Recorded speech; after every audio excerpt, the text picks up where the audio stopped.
Assalamu alaikum. Hello and welcome everyone. So today we're taking a deep dive into the world of literature. What it is, how it's organized, and why it matters. So get ready to explore the many genres and branches that make reading and writing so powerful. But before that, let me show to you our learning objectives or our lesson objectives. So here's what we aim to accomplish today. If you've ever asked what kind of book is this or why do stories feels different, so this lesson has your answers. So by the end of this lesson, you will be able to first define literature, its branches and genres. Second, differentiate between prose, poetry and drama. Third, identify and give examples of major literary genres. Fourth, analyze the features of text and classify them by genre. And lastly, reflect on your personal literary preferences. And before that, to start our day with energy, I'd like to ask you a simple question. So get ready. So, what is your favorite book, story, or movie? Who can answer me? Anyone? Okay, stand up. Okay, very good. Another one. Okay, stand up. Very good also. Okay, lastly, who can? Okay, please stand up. Okay, great answers. Did you know that each story or movie you just mentioned belongs to a certain genre of literature? Okay, so that's what we're going to explore and review today. The different genres and branches of literature and how they help us understand human experiences better. But before we jump into our lesson properly, let's have a quick review game to check what you already know about literary genres. So I'll show you some titles or images on the board. Your task is to write in the genre you think it belongs to, like poetry, drama, essay, and etc. Okay, so let's start. I will give you 10 minutes to answer that, okay? Okay, great job on the activity class. You were now able to identify the types of stories and their possible genres. So now, let's deepen our understanding of where those stories belong in literature. Now that we've had our review, let's begin with our main lesson for today. Okay, so listen carefully. Our topic is reviewing the genres and branches of literature. This is important because literature is not just about reading. It's about understanding life, emotions, and human experiences through written works. Today, we'll learn how literature is organized into different branches and genres so we can better understand the meaning and purpose behind the stories we read. So I want you to listen carefully. Take down important points and think of examples you already know. Let's begin, okay? So what is literature? Literature is any written or spoken material that uses language to express thoughts, emotions, ideas, and stories. So think about it. Is a song a kind of literature? What about speech? So, literature is more than books on a shelf. It can be a poem, a script, a letter, even a well written speech. The key is that it communicates meaning creatively. Okay, so let's move on the three main branches of literature. The three main branches of literature. Number 1, prose. 2, poetry. 3, drama. Think of them like literary families, each has different children or genres. So just like a tree has branches, literature has three main ones. These are the foundations for every story, poem, and play you've ever read. So let me explain this to you one by one. The first one is prose. So prose is written in natural, everyday language, usually in sentences and paragraphs. Their subcategories is the fiction and non-fiction. So the fiction is made up stories, while the non-fiction is true stories or facts. The genres in prose is the fiction, fantasy, sci-fi, mystery, historical, realistic, romance, while the non-fiction, biography, memoir, essay, informational text. So prose is how we normally speak and write it. It's what you find in novels, textbooks, and essays. The second one is poetry. I hope you understand what is prose, okay? The second one is poetry. So the definition of poetry is literature that uses imagery, rhythm, and emotion, often in verse form. The common forms of poetry is haiku, free verse, sonnet, narrative poetry, and limerick. So poetry is all about expression. Some poems rhyme, some don't, but all of them aim to create a strong feeling or image. And the last one is drama. The definition of drama is a form of literature written to be performed in front of an audience. So, alam ko familiar kayo dito. So, the key features of drama is dialogue, stage directions, acts, and scenes. So, the genres of drama is comedy, tragedy, melodrama, and historical drama. So the drama is literature in action. Think of plays, movies, and even TV scripts. They're all built from dramatic writing. So here's a snapshot of how the branches differ. Keep this in mind as we explore genres next.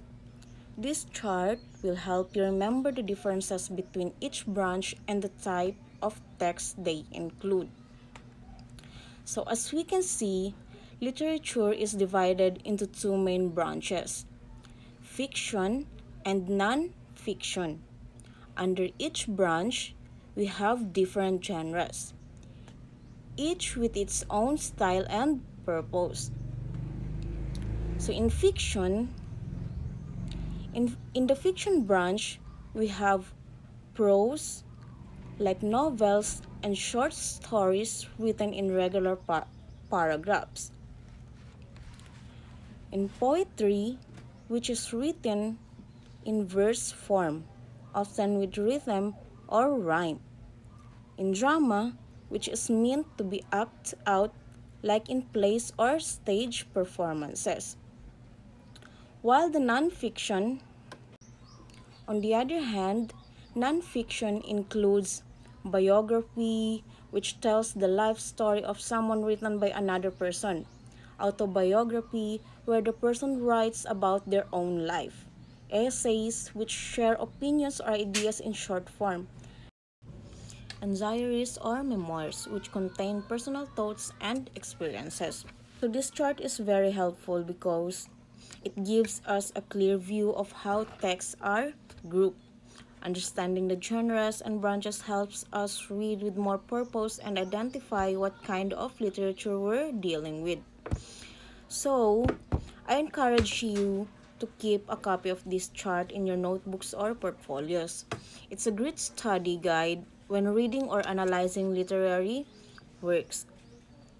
So let's move on to the next part. So, what is a genre?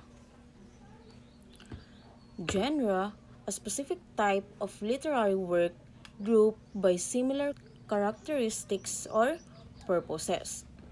Genres help readers know what to expect, choose books they enjoy, and understand the author's purpose. So genres are like labels in a bookstore.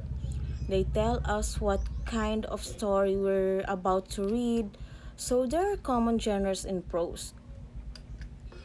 The common genres in prose is in fiction, fantasy, science fiction, mystery, historical fiction, romance, and realistic fiction.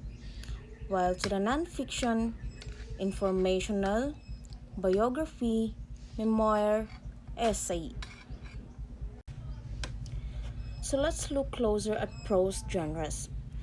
If you like dragons, you're in a fantasy. Then if you like space, that's sci-fi. If it really happened, it is non-fiction. And for the poetry, these are the common genres.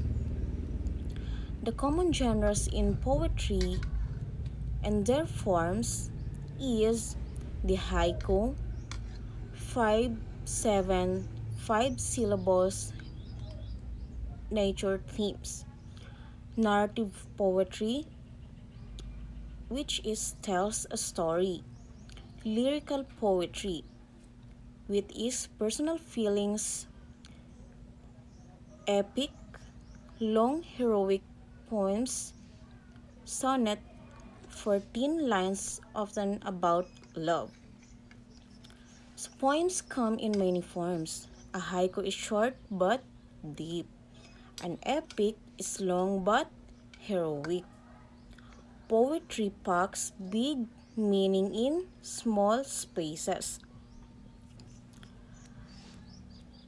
So let us proceed in the common genres in drama. The genres in drama is tragedy. Characters suffer or die. That is the example of tragedy.